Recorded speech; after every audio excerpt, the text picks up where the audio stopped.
দুই মামলায় জামিন শমসের মুবিন চৌধুরীর যে কোনো সময় মুক্তি পেতে পারেন।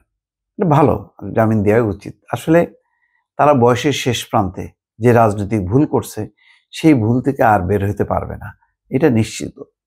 শেষ জীবনটা ছিল তার তৃণমূল বিএনপির তিনি প্রধান ছিলেন, আর তৈমুর আলম খন্দকার ছিলেন মহাসচিব। একটা অশ্বডিম্ব শেখ হাসিনা, মানে প্রশাসনের শেখ হাসিনার ছত্রছায়ায় একটা তৃণমূল জন্ম দেওয়া হয়েছিল, তৃণমূল বিএনপি নামে। ধারণা করা হচ্ছিল যে এখানে বিএনপির বিক্ষুব্ধ নেতারা দলে দলে আসবে। আসলে কেউ আসে নাই, একেবারে কাঁচকলা। পরে অবস্থা এমন যে তারা মনে হয় ফান্ডও পায়নি, তেমন অল্প কিছু হয়তো পাইতে পারে। আর জিতায় আনার যে ইয়েটা, কমিটমেন্ট, যেটা তৈমুর আলম খন্দকার একেবারে খুব, মানে তার অডিওটা রীতিমতো ভাইরাল হয়েছিল, মনে আছে নিশ্চয়ই, যে শেখ হাসিনার সাথে তার কথোপকথন। তো পরে শেখ হাসিনা যখন দেখছে যে বিএনপির মধ্যে কোনো ভাঙন ধরাতে পারেনি, তখন শেখ হাসিনার কাছে তারা অপাঙ্ক্তি হয়েছে, তাদেরকে কোনো আসন দেওয়ার কোনো কমিটমেন্ট দেয়নি।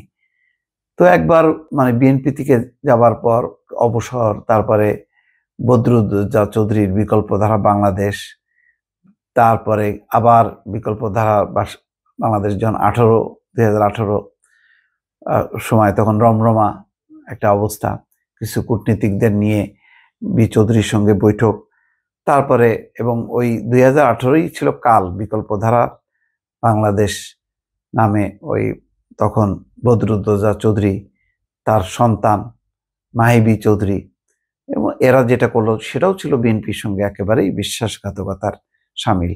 তারা জোটে থাকার কথা বলেও উল্টায় যে তারা শেখ হাসিনার সঙ্গে হাত মিলায়, এবং যাতে জোটটা তছনছ করা যায়।